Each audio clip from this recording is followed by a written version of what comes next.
All right, peeps, it's Danny here with doing just a little short investing update. Just kind of keeps me motivated to put these together.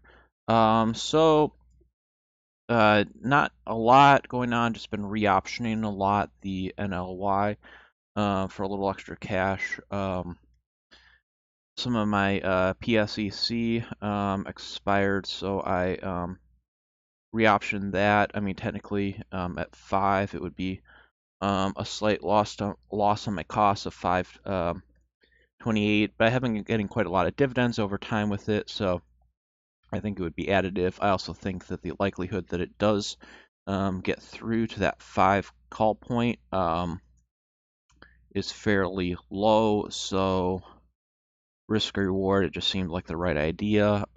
Even still, also, because it is kind of I think not quite as it's a little shaky. The stock, if it goes to 5, I think the money can be better redeployed, even if there is a little bit of tiny little capital loss, and I think all the dividends will have easily covered it and more. So it will actually, still be positive financially if it gets called, and then it can redeploy it a little bit better. Big thing, Zim reported earnings today, or yesterday actually. Pretty wildly good. Something like $9 a share earnings, 3.65 dividend. And as Zim does, we get a huge death drop the day after everything is amazing.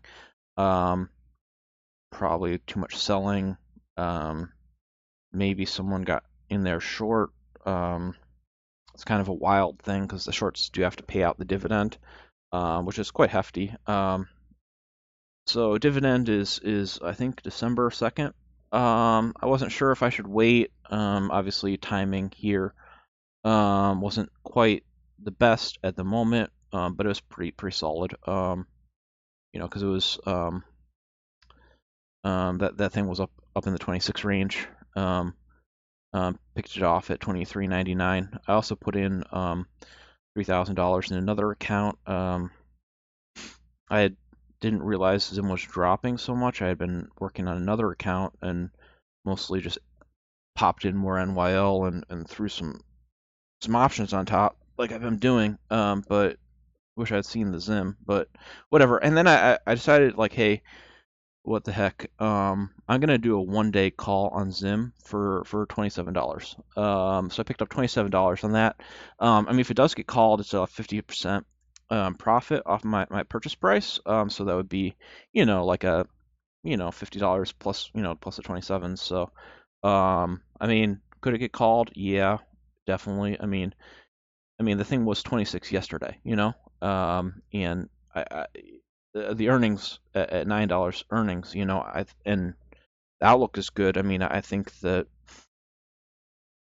to me, other than the market doesn't really like Zim, I mean, although a lot of people do, it's just good for the money, but um, it's kind of undervalued still, I think, and now it's dropping even more. So maybe I should have been more patient, but even still, it's just kind of hard to know with this. I mean, and who knows? I mean, this thing could go under 20.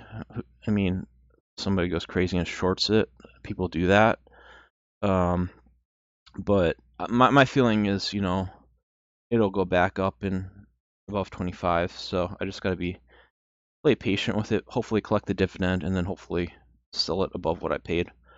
Um, but I mean, we'll see how it plays out. It's not a major acquisition, 100 shares here. I think it was about 125 in the other account. So only 225 shares. But still, I think it's solid. Do wish I had held Zim, from my buying in the 19 range. I mean, we had been playing around with it in the 17 range, made quite a lot of money. I would say there are about five tranches of investment on Zim. My first one was a wild multi-year thing where I barely scraped anything in, but I learned a lot.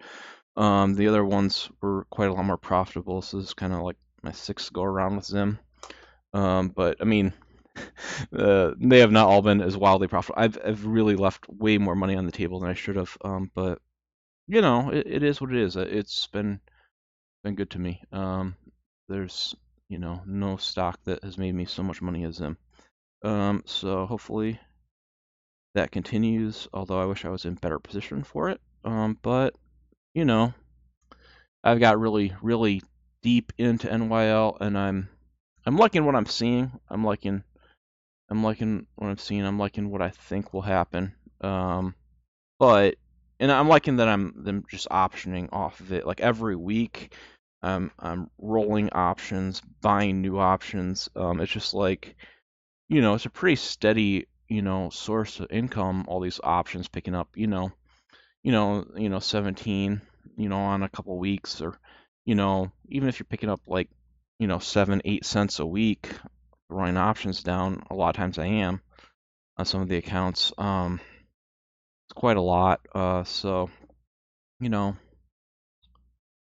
I do have to kind of, work through some of that portfolio management, but it is what it is. It's hard when you get all these portfolios and they're kind of, developed. Be like, hey, like, okay, I've got a lot of this stuff and stuff where I can't throw options on it, and that's actually kind of problematic. But it's like, do you want to move, the whale, from here to there? It can just a lot, So we do what we do.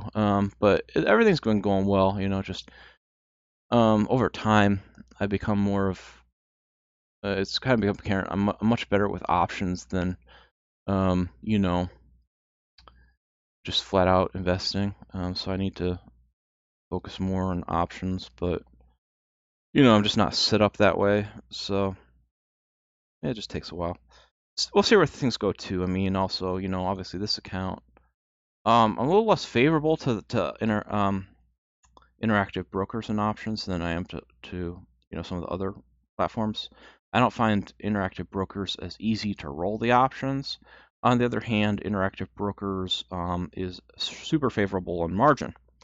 So there's kind of pros and cons. I guess that's the thing. If you've got a platform and it's got some pros on it, that's good. I mean, it's just bad if it doesn't have any positives. On the other hand, it's nice some of the non-margins if you've got a stock and you want to just hold in a sell order you know at a price and just like sit on it for months on end. You can, or you can't do that with interactive brokers, and it makes sense why. I mean, the different regulations and stuff. You can only, you can't have everything. So I get it. But there are pros and cons. So that's another thing too, is that also certain styles of investing work better for certain accounts. That's something I also have to consider. Um,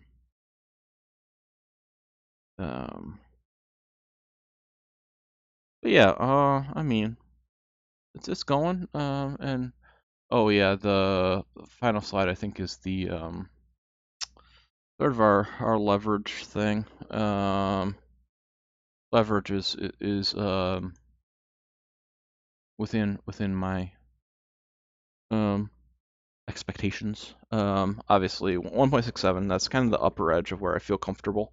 Um, and I have a lot more I can move in case I feel uncomfortable with the leverage situation. But it's also kind of trying to be slow, and steady, methodical, because obviously the goal is working to 50,000, keeping it around 40% return. Now, obviously, we're slipping a little bit. Well, we've never really held 40% very long, but we've been maintaining upper 30s for a very long time. We're currently at like 36 point something. 36 point, I don't know why it's kind of cut off on my screen. 36 point,